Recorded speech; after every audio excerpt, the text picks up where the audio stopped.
2024년 늦가을 서울 강서구의 한 아파트 단지. 45세 주부 강미연은 남편 이준호와 함께 이 아파트 15층에서 평화로운 나날을 보내고 있었습니다. 대우 아파트 115동 1502호. 20년 전 신혼집으로 시작해 이제는 추억이 가득한 집이 되었습니다.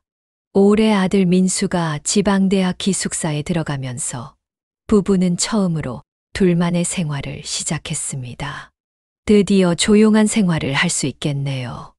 이사 가는 아들을 배웅하며 강미연은 그렇게 생각했습니다.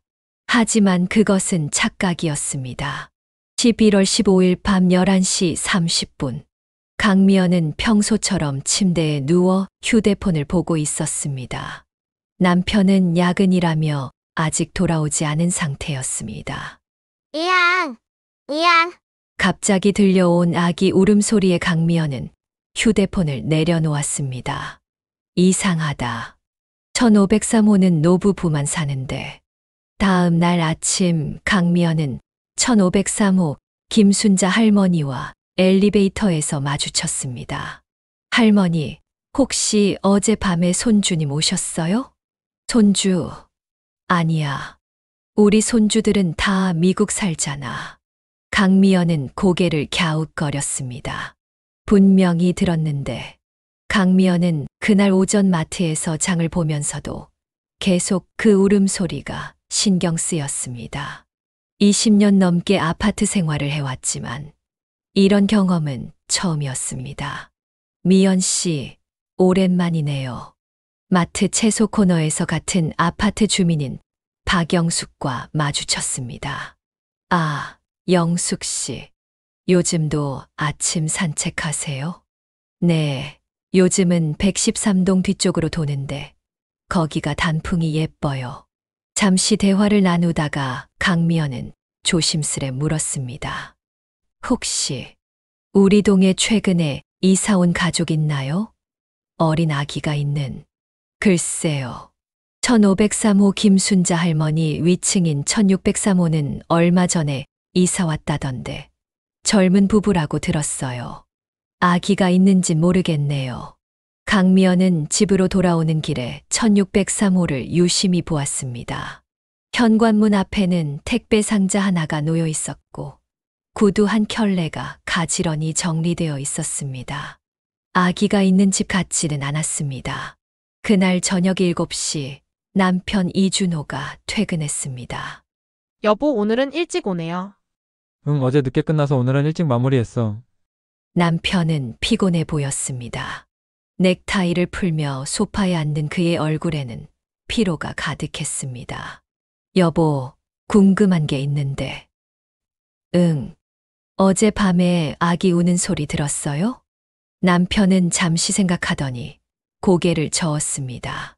난 늦게 들어와서 바로 잤는데 아기 소리는 못 들었어. 옆집에서 들린 거 아니야? 옆집은 김순자 할머니잖아요. 손주들도 다 미국에 있다고 하시던데. 남편은 무심히 TV 채널을 돌렸습니다. 그냥 착각 아닐까? 요즘 많이 피곤해 보이는데. 그날 밤 11시 45분. 강미연은 잠들기 전 베란다에 널어둔 빨래를 거두고 있었습니다. 남편은 씻고 나와 이미 잠들어 있었습니다. 그때였습니다. 이양, 이양. 어제보다 더 선명한 울음소리가 들려왔습니다. 강미연은 빨래 바구니를 내려놓고 소리가 나는 방향으로 귀를 기울였습니다. 분명 옆집에서 들려오는 소리였습니다. 다음 날 아침 강미연은 일찍 일어나 베란다에서 1503호를 관찰했습니다. 김순자 할머니는 매일 아침 6시면 쓰레기를 버리러 나가는 것이 일과였습니다. 할머니, 안녕하세요. 어머, 미연이 씨. 이렇게 일찍 일어났어요? 네, 오늘은 일찍 일어났네요. 할머니, 혹시. 응. 어제도 늦게 아기 우는 소리 들리지 않았어요? 김순자 할머니는 잠시 생각하더니 말했습니다. 난 보청기를 빼고 자서 잘 모르겠네. 근데 요즘 우리 옆집이 좀 수상해. 강미연은 귀를 쫑긋 세웠습니다. 어떡해요? 밤에 가끔 불빛이 새어나오고 누가 걸어 다니는 소리도 들리고.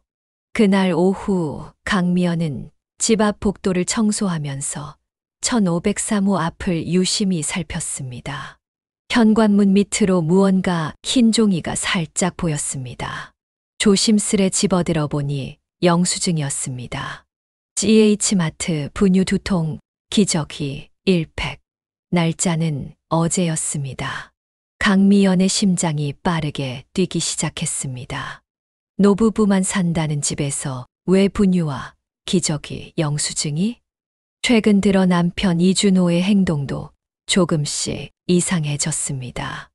여보, 이번 주말에 시간 돼요. 민수가 보고 싶다고 학교에 한번 가보자던데. 아, 이번 주말은 어려울 것 같아. 중요한 프로젝트 때문에 출근해야 해. 주말 출근이라. 강미연은 남편의 넥타이를 고르며 생각에 잠겼습니다. 20년 직장 생활 동안 주말 출근은 거의 없었는데 최근 들어 부쩍 늘었습니다. 게다가 요즘 남편의 와이셔츠에서 가끔 이상한 향기가 났습니다. 분명 아기 파우더 냄새 같은데. 수요일 오후 강미연은 아파트 지하 주차장에서 차를 꺼내려다 우연히 남편을 보았습니다. 분명 회사에 있어야 할 시간. 남편은 검은색 캐리어를 끌고 주차장으로 들어오고 있었습니다. 강미연은 재빨리 기둥 뒤로 몸을 숨겼습니다. 남편은 무언가 주변을 살피더니 엘리베이터가 아닌 비상계단으로 향했습니다. 강미연은 남편이 비상계단으로 향한 것이 마음에 걸렸습니다. 우리 집은 15층인데 비상계단으로 올라간다는 건 혹시 다른 층으로 가는 걸까요? 용기를 내어 비상계단으로 향했습니다. 계단을 조심스레 올라가 보니 16층에서 발소리가 들렸습니다. 16층. 바로 위층이었습니다. 다음 날 오전 강미연은 16층 복도를 서성였습니다. 1601호부터 1604호까지 모든 집 앞을 유심히 살폈습니다. 1603호 앞에서 멈췄습니다. 현관문 밑으로 아기 양말이 삐져나와 있었습니다. 어머, 이웃분이세요? 갑자기 들려온 목소리에 강미연은 깜짝 놀랐습니다. 1604호 주민이었습니다. 아, 네. 저는 아래층 1502호 사는. 아, 그러시구나. 1603호는 얼마 전에 이사 왔어요. 신혼 부부가 사시는 것 같던데. 강미연의 심장이 빠르게 뛰기 시작했습니다. 그날 저녁 남편은 또 야근이라며 늦는다고 했습니다. 강미연은 베란다에 빨래를 널면서 위층을 살폈습니다. 이양, 이양, 또다시 들리는 아기 울음소리. 이번에는 분명했습니다. 1603호에서 들려오는 소리였습니다. 그날 밤 강미연은 잠들지 못했습니다. 시계는 자정을 가리키고 있었습니다. 여보, 오늘 또 늦으시나요? 미안해, 오늘도 중요한 미팅이 있어서. 네, 알겠어요. 전화를 끄는 강미연은 깊은 한숨을 내쉬었습니다. 20년 동안 믿고 의지했던 남편. 하지만 이제는 무언가 큰 비밀이 있다는 걸 직감했습니다. 다음 날 오전 10시, 강미연은 부동산에 찾아갔습니다. 아, 1603호요? 네, 2달 전에 계약했어요. 이준호 씨라고. 부동산 중개인의 말에 강미연의 손이 떨렸습니다. 내 남편 준호 씨가 왜 부동산 계약을 한 건지, 그리고 1603호는 신혼부부가 살고 있다고 했는데 강미연은 혼란스러웠습니다. 남편이 나몰래 불륜을 저지르고 있는 건 아닐까. 하지만 우리 집 근처에서 불륜 장소를 마련한다는 것은 말도 안 되는 일이었습니다. 혹시 그분 사진 있으세요?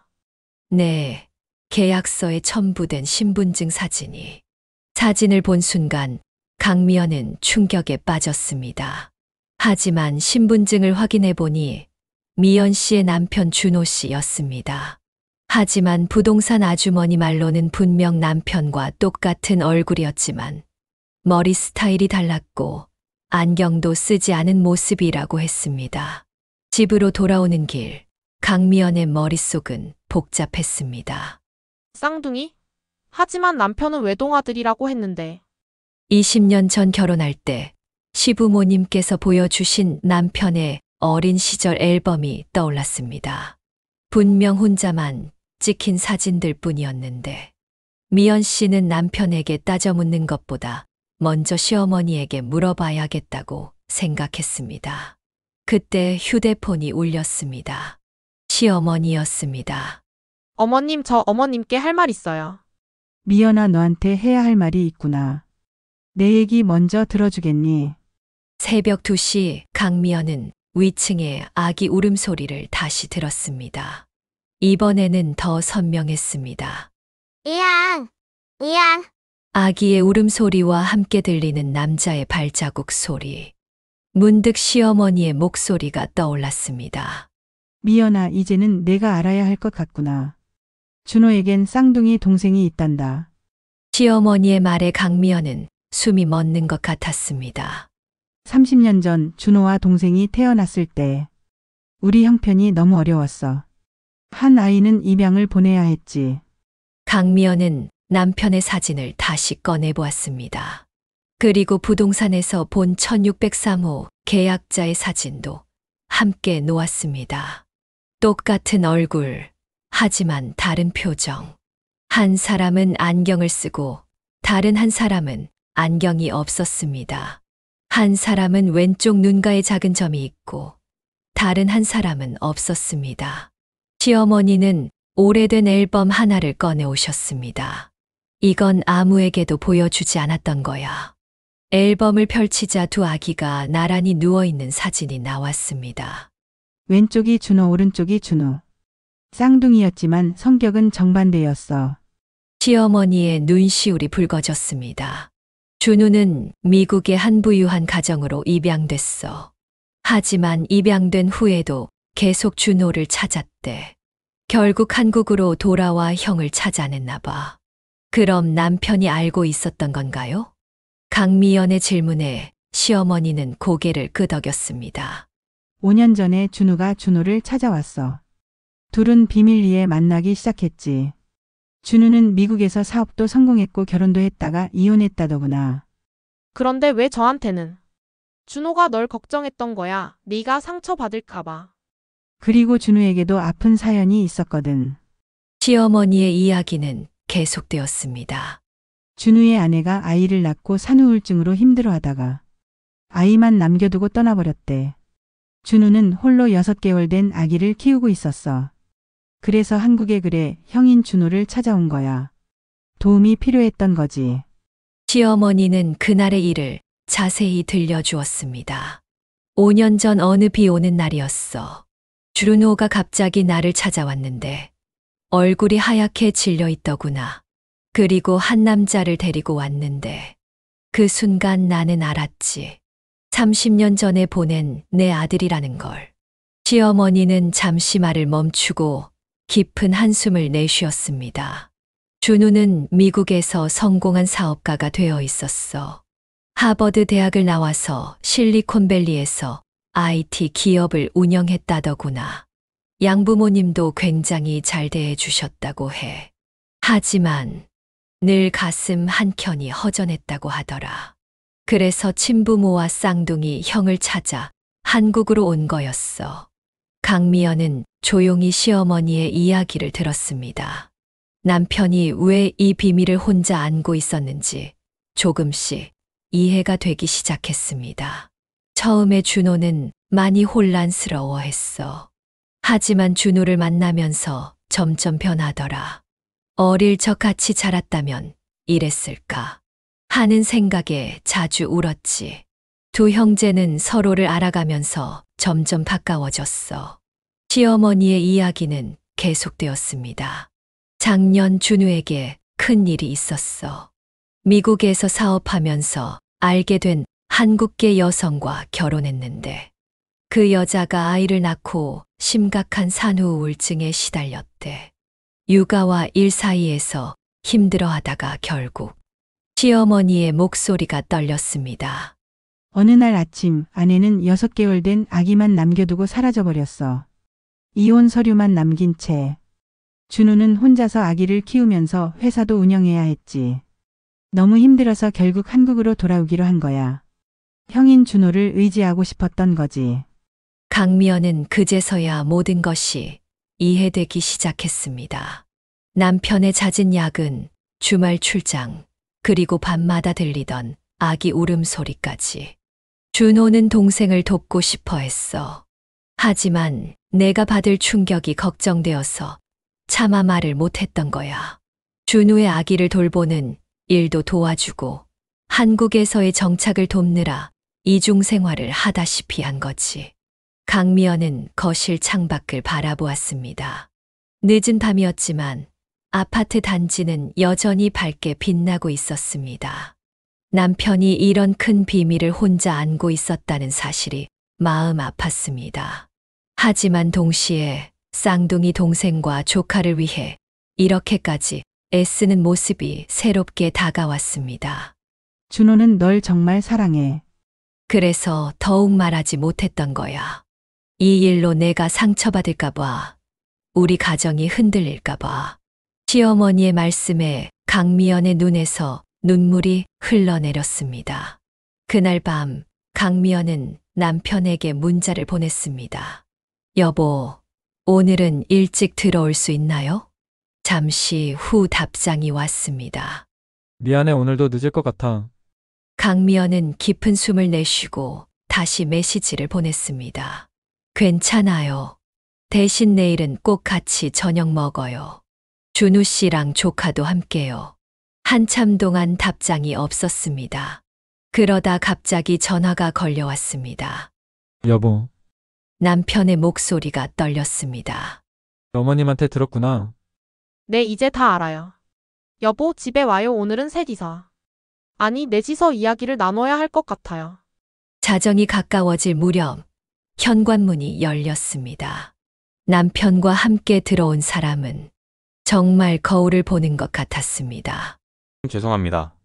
준우의 목소리는 남편과 비슷하면서도 달랐습니다. 그의 품에는 작은 아기가 잠들어 있었습니다. 민준이 잠들었네요. 강미연은 조심스레 아기를 바라보았습니다.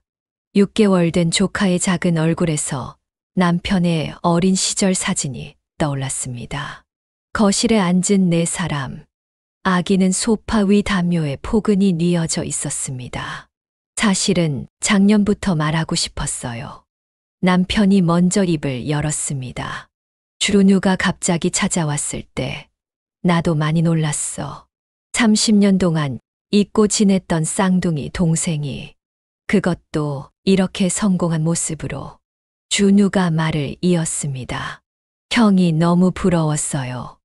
물질적으로는 제가 더 풍족했을지 모르지만 형에겐 따뜻한 가정이 있었으니까요. 처형님 같은 배우자가 있고. 강미연은 준우의 이야기를 들으며 그의 눈가에 맺힌 슬픔을 발견했습니다. 성공한 사업가의 모습 뒤에 숨겨진 외로움이 느껴졌습니다. 거실 시계가 새벽 1시를 가리키고 있었지만 아무도 졸린 기색이 없었습니다. 준우는 자신의 이야기를 천천히 풀어놓기 시작했습니다. 실리콘밸리에서 처음 사업을 시작했을 때부터 늘 가족을 찾고 싶었어요. 양부모님은 정말 좋은 분들이셨지만 늘 제 뿌리가 궁금했거든요. 하지만 막상 한국에 와서 형을 찾고 나니 쉽게 다가가지 못하겠더라고요. 준우는 잠시 말을 멈추고 소파에서 잠든 아들 민준이를 바라보았습니다. 아내 수진이를 만난 건 3년 전이었어요. 실리콘밸리에서 프로그래머로 일하던 한국계 미국인이었죠. 똑똑하고 야무지고 처음엔 모든 게 완벽해 보였어요. 결혼하고 민준이가 태어났을 때는 정말 이보다 더 행복할 순 없다고 생각했습니다. 강미연은 준우의 이야기를 들으며 커피를 한 잔 더 내왔습니다. 남편 준호는 동생의 어깨를 가만히 쥐었다 놓았습니다. 하지만 산후 우울증이 시작되면서 모든 게 달라졌어요. 수진이는 점점 민준이를 피하기 시작했고 육아와 일 모두에서 힘들어했죠. 제가 도우려 했지만 어느 날 아침 침대맡에 이혼 서류와 편지 한 장만 남기고 사라져 버렸어요. 미안해요. 나는 모성이 없나 봐요. 아이는 당신이 더 잘 키울 수 있을 거예요. 방 안이 숙연해졌습니다. 민준이가 작게 뒤척이다 다시 깊은 잠에 빠져들었습니다. 회사도 어려워지고 혼자서 아이를 키우는 것도 버거웠어요. 그때 문득 형이 생각났죠. 어렸을 때부터 늘 꿈꿔왔던 쌍둥이 형. 그래서 용기를 내어 한국에 왔고 형을 찾아냈습니다. 준호가 말을 이었습니다. 처음 준호를 봤을 때 거울을 보는 것 같았어. 그동안 내가 몰랐던 또 다른 나. 동생의 사정을 듣고 도와주고 싶었지만 미연이한테 어떻게 설명해야 할지 몰랐어. 갑자기 쌍둥이 동생이 나타났다고 하면 강미연은 남편의 손을 꼭 잡았습니다. 이해해요. 하지만 이제는 제가 도울 수 있잖아요. 우리 함께 민준이도 키우고. 준우의 눈시울이 붉어졌습니다. 처형님, 정말 감사합니다. 형이 늘 자랑하더라고요. 세상에서 제일 착한 사람이라고. 밤은 깊어갔지만 이들의 대화는 계속되었습니다. 30년의 시간을 뛰어넘어 새로운 가족의 이야기가 시작되고 있었습니다. 다음 날 아침 강미연은 평소보다 일찍 일어나 아침 식사 준비를 시작했습니다. 어젯밤 늦게까지 이야기를 나누다가 결국 준우와 민준이도 이곳에서 묵게 되었습니다. 누나, 제가 도와드릴게요. 준우가 부엌으로 들어왔습니다. 그의 목소리에는 어젯밤과는 다른 편안함이 묻어났습니다. 아니에요. 준우 씨는 민준이나 잘 봐요. 아, 분유 시간이 됐겠네요. 네, 근데 한 가지 부탁드려도 될까요? 뭔데요? 저 형수라고 불러도 될까요? 누나보다는 형수가 더 편할 것 같아서요. 강미연은 잠시 손을 멈추고 준우를 바라보았습니다. 35살에 성공한 사업가지만 지금 이 순간만큼은 수줍어하는 어린 동생 같았습니다. 그래요. 형수라고 해요. 그게 더 좋겠네요. 준우의 얼굴에 환한 미소가 번졌습니다. 거실에서는 민준이의 옹알이 소리가 들렸고 남편 준호는 아기와 장난치며 웃고 있었습니다. 평화로운 아침 풍경이었습니다. 아침 식사 자리에서 준호가 조심스레 제안을 했습니다. 여보, 우리 집 옆동 1503호가 이번에 비는 것 같던데 응? 아, 김순자 할머니 요양원 가신다고 하셨지. 준우랑 민준이가 거기로 이사 오면 어떨까? 강미연은 잠시 생각에 잠겼습니다. 지난 몇 달간 들려오던 아기 울음소리가 이제는 더 이상 불안하거나 두렵지 않았습니다. 좋은 생각이에요. 그럼 민준이도 매일 볼 수 있고.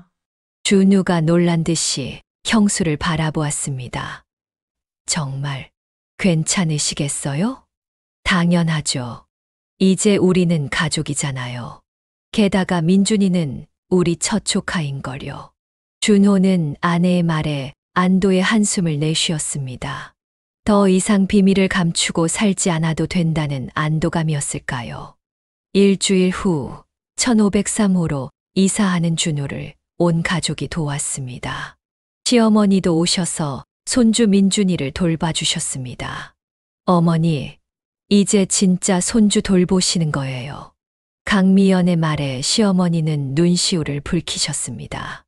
그래 30년 만에 두 아들을 다 내 곁에 두게 되다니. 이런 날이 올 줄이야. 이사는 생각보다 오래 걸렸습니다. 주루누가 미국에서 가져온 짐들도 많았지만 민준이의 육아용품이 특히 많았습니다. 형수님, 이건 미국에서 사용하던 수유 의자예요. 자동으로 흔들거리는 기능이 있어서 아기가 잠들기 좋아해요. 어머, 이런 게 다 있구나. 우리 민수 키울 때는 상상도 못했네. 이사 후 한 달, 가족들의 일상은 완전히 달라졌습니다. 아침이면 당미연은 준우네 집에 들러 민준이의 아침 분유를 먹이는 것으로 하루를 시작했습니다. 준우는 재택근무를 하면서 미국 지사와 화상회의를 하고, 준호는 출근 전에 잠깐 들러 조카의 얼굴을 보고 갔습니다. 형수님, 오늘 저녁에 제가 김치찌개 끓여볼게요. 준우 씨가 요리도 해요. 미국에서 혼자 살다 보니 배웠죠. 한식이 그리워서 유튜브로 독학했어요. 강미연은 준우의 모습을 보며 남편 준호를 떠올렸습니다. 똑같은 외모에도 이렇게 다른 점이 많다는 게 신기했습니다. 어느 토요일 오후 초인종이 울렸습니다. 누구세요? 인터폰 화면에 서양인 부부가 서 있었습니다. 준우의 양부모님이세요. 준우가 놀란 목소리로 말했습니다. 마이클과 캐롤린 브라운 부부는 준우의 소식이 걱정되어 한국까지 찾아왔다고 했습니다. 준우가 갑자기 회사를 정리하고 한국으로 온다고 했을 때 많이 걱정이 되었다고 합니다. 갑작스러운 방문에 강미연의 집은 순식간에 긴장감이 감돌았습니다. 시어머니는 당황한 기색이 역력했고, 준호는 어색한 미소를 지었습니다. Oh, you must be Junus Yu twin brother. 마이클이 준호를 보며 반가워했습니다. 네, 저는 준호의 쌍둥이 형 준호입니다. 준호가 서툰 영어로 대답했습니다. 캐롤린은 민준이를 안고 있는 시어머니께 다가갔습니다. 당신이 준우의 친어머니군요. 30년 동안 정말 보고 싶으셨겠어요. 통역을 하는 준우의 목소리가 살짝 떨렸습니다. 양어머니와 친어머니가 처음 만나는 이 순간이 그에게는 얼마나 긴장되는지 모두가 느낄 수 있었습니다. 저녁 식사 자리는 의외로 화기애애했습니다.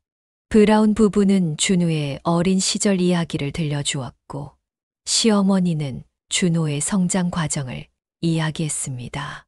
준우가 5살 때였어요. 갑자기 자기랑 똑같이 생긴 형이 있다고 하더라고요. 우린 그저 아이의 상상력이라고 생각했죠.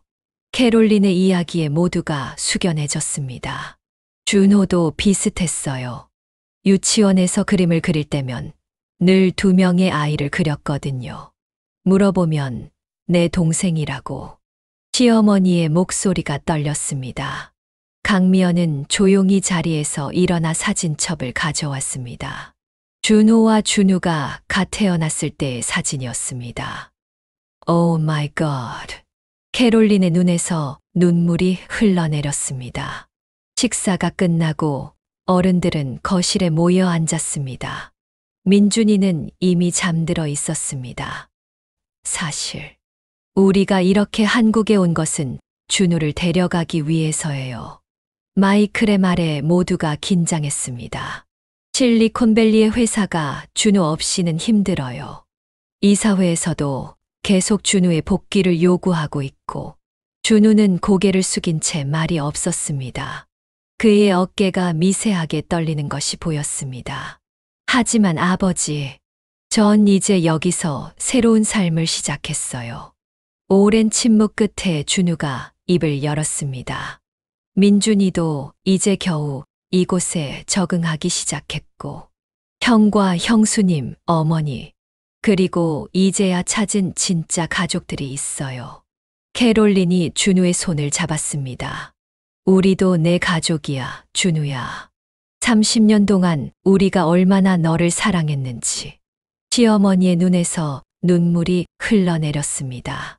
강미연은 그제서야 이해했습니다.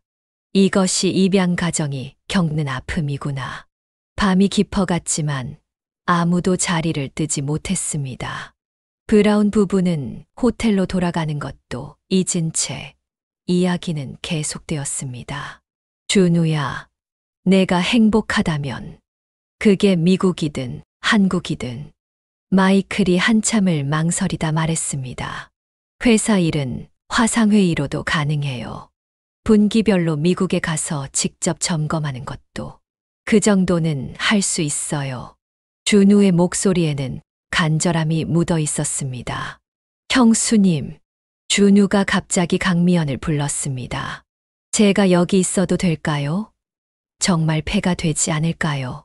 강미연은 준우를 바라보았습니다. 성공한 사업가의 모습은 온데간데 없고 그저 가족을 원하는 한 남자의 모습만이 보였습니다. 새벽 2시, 브라운 부부는 결국 호텔로 돌아갔습니다. 돌아가는 길에 캐롤린이 시어머니를 꼭 안아주었습니다. Thank you for giving birth to such a wonderful son. 비록 언어는 통하지 않았지만 두 어머니의 마음은 통했습니다. 강미연과 준호가 집으로 돌아왔을 때였습니다. 여보, 준호가 아내를 불렀습니다. 미안해요. 이런 큰 일을 혼자 결정하고. 괜찮아요. 이제는 정말 괜찮아요. 강미연은 남편의 손을 꼭 잡았습니다. 다음 날 아침 브라운 부부는 다시 준우의 집을 찾았습니다. 이번에는 더욱 편안한 분위기였습니다. 우리가 깊이 생각해 봤어요. 마이클이 말을 꺼냈습니다. 준우야, 내가 여기서 행복하다면 우리도 이해할게. 캐롤린이 덧붙였습니다. 대신 한 달에 한 번은 화상통화로 얼굴을 봐야 해. 그리고 명절이나 크리스마스에는 우리도 한국에 올 수 있게. 준우의 눈시울이 붉어졌습니다. 양부모님은 늘 이렇게 그의 편이었습니다. 시어머니가 정성스레 준비한 한식, 아침 식사에서 브라운 부부는 처음으로 김치찌개를 맛보았습니다. This is amazing. So this is what Junwoo was trying to cook all these years. 캐롤린의 감탄에 모두가 웃음을 터뜨렸습니다. 식사 중에 민준이가 울음을 터뜨렸고 이번에는 양할머니 캐롤린이 먼저 안아주었습니다. 시어머니는 그 모습을 보며 따뜻하게 미소 지었습니다. 우리 민준이는 이제 할머니가 네 분이나 있네. 강미연의 말에 모두가 다시 한번 웃었습니다. 6개월이 지났습니다. 준우의 회사는 서울지사를 설립했고 분기별로 미국을 방문하는 것으로 일정이 잡혔습니다. 브라운 부부는 3개월마다 한국을 방문하기로 했고 크리스마스는 미국에서 보내기로 했습니다. 민준이는 이제 걸음마를 시작했습니다. 매일 아침 강미연의 집으로 기어 올라와 아침을 함께 먹는 것이 일과가 되었습니다. 형수님, 이제 정말 우리가 가족이 된 것 같아요. 어느 날 준우가 말했습니다. 어느 날 아침 준우에게 한 통의 이메일이 도착했습니다. 발신인은 민준이의 친모 수진이었습니다. 형수님, 준우의 목소리가 떨렸습니다. 수진이가 연락이 왔어요. 강미연은 준우의 옆에 조용히 앉았습니다. 이메일에는 긴 사과의 글과 함께 민준이의 근황을 물어보는 내용이 담겨 있었습니다. 1년 동안 치료를 받았대요. 산후 우울증도 많이 좋아졌고 이제는 민준이를 만날 준비가 됐다고. 그날 저녁 온 가족이 준우의 집에 모였습니다. 수진이가 한국에 오고 싶대요. 민준이도 보고 저하고도 이야기를 나누고 싶다고. 준우의 말에 잠시 침묵이 흘렀습니다. 괜찮아요, 준우야. 강미연이 먼저 입을 열었습니다. 민준이에겐 엄마가 필요해요.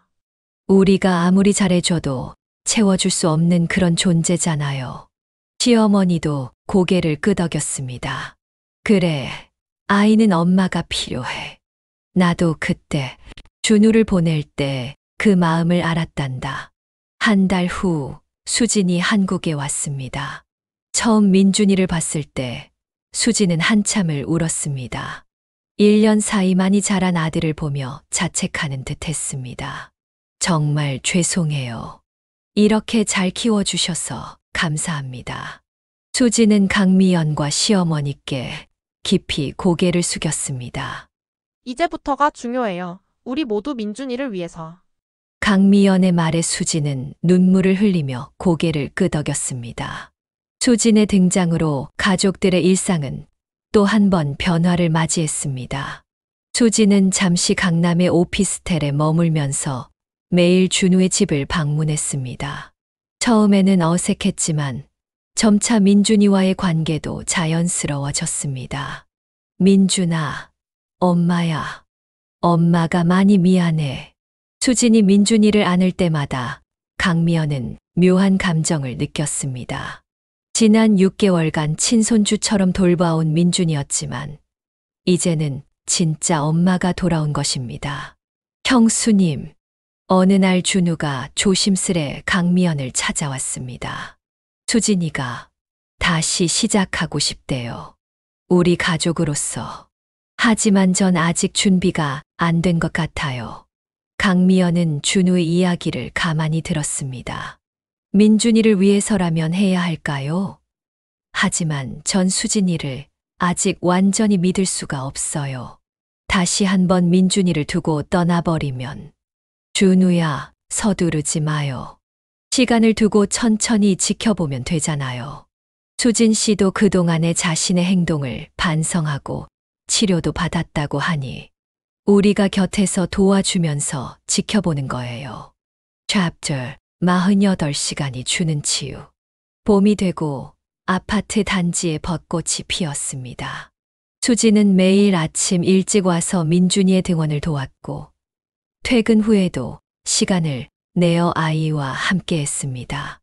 육아에 서툴렀지만 진심으로 노력하는 모습이 보였습니다. 미연 씨.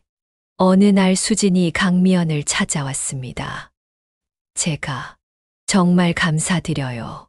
제가 없는 동안 민준이를 이렇게 잘 돌봐주시고 그리고 준우 씨도 잘 지켜봐 주셔서. 강미연은 수진의 손을 잡아주었습니다. 우리는 이제 한 가족이에요. 민준이의 가족으로서 우리 모두가 힘을 합쳐야죠. 여름이 다가올 무렵 준우와 수진의 관계에도 조금씩 변화가 생겼습니다. 형수님, 어제 수진이랑 오랜만에 진지한 이야기를 나눴어요. 준우가 커피를 마시며 말했습니다. 정말 많이 변한 것 같아요. 예전의 수진이었다면 상상도 못할 만큼. 요즘은 육아 서적도 읽고 상담사 선생님도 정기적으로 만나고. 강미연은 준우의 표정에서 무언가 달라진 것을 느꼈습니다. 예전의 날카로움은 사라지고 그 자리에 따뜻한 이해의 빛이 깃들어 있었습니다. 이번 주말에 다 같이 피크닉하는 게 어떨까요? 어느 날 수진이 조심스레 제안했습니다. 한강공원에 모인 가족들. 준호와 강미연, 준우와 수진, 민준이, 그리고 시어머니까지. 돗자리 위에 둘러앉은 모습이 마치 작은 운동회 같았습니다. 우리 민준이가 이제 세상에서 제일 부러운 아이겠어. 시어머니가 민준이의 머리를 쓰다듬으며 말씀하셨습니다. 어머님 말씀이 맞아요. 할머니도 네 분이나 계시고 삼촌 숙모에 이제 엄마 아빠도 함께. 수진의 말에 준우가 살짝 긴장한 듯 했지만 이내 부드러운 미소를 지었습니다. 그날 저녁 준우가 형과 형수를 찾아왔습니다. 형수님, 저희가 결정한 게 있어요. 준우의 목소리는 단단했습니다. 수진이와 다시 시작하기로 했어요. 천천히, 하지만 확실하게. 민준이를 위해서가 아닌 우리 모두를 위해서요. 강미연은 준우의 손을 꼭 잡아주었습니다. 잘 생각했어요. 우리가 늘 곁에서 응원할게요. 근데 형수님 한 가지 부탁이 있는데. 뭔데요? 저희가 다시 결혼식을 올리려고 해요. 작게요, 이번에는 진짜 가족들과 함께. 그때 형수님이 어머니 역할을 해주시면 안 될까요? 9월의 어느 주말, 가족들만의 작은 결혼식을 준비하게 되었습니다. 장소는 한적한 교회의 정원이 있는 레스토랑이었습니다. 형님, 이 드레스 어때요? 수진이 웨딩드레스를 입어보며 물었습니다. 너무 예쁘네요. 수진 씨한테 잘 어울려요. 강미연은 진심으로 대답했습니다. 준비 과정에서 브라운 부부도 한국을 찾았습니다. 이번에는 양가 부모님들 사이의 만남도 한결 자연스러워졌습니다. 결혼식 전날 밤 준우가 강미연의 집을 찾았습니다. 형수님, 내일 어머니 역할을 해주셔서 정말 감사해요. 사실 수진이의 부모님은 아직도 연락이 안 되거든요. 하지만 이제는 괜찮아요. 형수님이 계시니까. 강미연은 준우를 꼭 안아주었습니다. 걱정 마요. 이제 우리가 수진 씨의 가족이 되어줄 거예요. 결혼식 당일 정원은 가을 햇살로 가득했습니다. 민준이는 귀여운 턱시도를 입고 링베어러 역할을 맡았습니다. 아직 걸음마가 서툴러 준호가 손을 잡고 걸어가는 모습이 모두의 미소를 자아냈습니다. 시어머니는 한복을 입으셨고 브라운 부부는 정장 차림이었습니다. 서로 다른 문화와 배경을 가진 사람들이 한자리에 모여 새로운 가족의 탄생을 축하했습니다. 이제 시작이에요. 강미연이 수진의 손을 잡아주며 말했습니다. 앞으로 힘들 때도 있겠지만 우리 모두가 함께 있잖아요. 결혼식이 끝나고 몇 달이 지났습니다. 겨울이 다가오면서 아파트 단지는 따뜻한 불빛으로 가득 찼습니다. 준우와 수진은 1503호에서 새 출발을 시작했고 민준이는 이제 엄마 아빠와 함께 사는 것에 완전히 적응했습니다. 자, 모두 모여봐요. 사진 찍을 시간이에요. 강미연이 거실에 모인 가족들을 향해 외쳤습니다. 준호와 강미연의 집 거실에는 커다란 크리스마스 트리가 빛나고 있었고 그 주위로 온 가족이 모여 있었습니다. 준우와 수진, 그리고 이제 2살이 된 민준이, 시어머니와 브라운 부부, 그리고 준호와 강미연. 자, 하나 둘 셋 치즈. 카메라 플래시가 터지는 순간 모두의 얼굴에 환한 미소가 번졌습니다. 이제 강미연은 더 이상 옆집에서 들리는 소리에 불안해하지 않습니다. 오히려 그 소리들이 일상의 행복이 되었습니다. 아기 울음소리, 준우와 수진의 웃음소리, 민준이의 제잘거림, 그리고 가끔 들리는 준우와 준호의 대화 소리. 30년의 시간을 뛰어넘어 이제는 진정한 형제가 된 2사람의 목소리. 강미연은 이제 이 모든 소리가 자신의 삶의 일부가 되었다는 것을 깨달았습니다. 처음에는 이상하고 불안했던 그 소리들이 이제는 가장 소중하고 행복한 일상이 되었습니다. 여보, 내년에는 우리 집이 더 시끄러워질 것 같아요. 강미연이 준호의 손을 살며시 자신의 배에 가져다 댔습니다. 준호의 눈이 커졌습니다. 정말? 네, 우리 민준이에게 곧 동생이 생길 것 같아요. 이제 이 아파트 15층에는 서로 다른 이야기를 가진 사람들이 모여 하나의 큰 가족이 되었습니다. 그들의 이야기는 여전히 진행 중이며 앞으로도 계속될 것입니다. 옆집에서 들리는 소리는 이제 더 이상 미스터리가 아닙니다. 그것은 사랑과 이해, 그리고 용서로 만들어진 새로운 가족의 행복한 일상의 소리입니다. 여러분, 오늘의 이야기는 한 아파트에서 들리는 이상한 소리로 시작해 새로운 가족의 탄생으로 이어진 특별한 사연이었습니다. 쌍둥이 형제의 30년 비밀과 그들을 둘러싼 가족들의 진심 어린 사랑이 만들어낸 감동적인 이야기였죠. 가족의 형태는 다양합니다. 피로 이어진 가족, 인연으로 만난 가족, 그리고 선택으로 이어진 가족까지. 때로는 예상치 못한 방식으로 우리의 가족은 확장되고 성장합니다. 혹시 여러분의 가정에도 풀리지 않는 비밀이나 말 못할 고민이 있다면 오늘 이야기의 주인공들처럼 용기를 내어 마주해 보시는 건 어떨까요? 시간이 흐르면 아픔도 치유되고 오해도 풀리며 새로운 이해가 시작될 수 있습니다. 이 사연을 들려주신 강미연 님 가족에게 깊은 감사를 드립니다. 앞으로도 더욱 행복한 가정이 되시길 바랍니다. 여러분의 가정에도 따뜻한 사랑과 이해가 가득하시길 바라며 오늘 이야기는 여기서 마무리하도록 하겠습니다. 시청해 주셔서 감사합니다. 다음 편에서 또 다른 가족의 이야기로 찾아뵙겠습니다. 좋은 밤 되세요.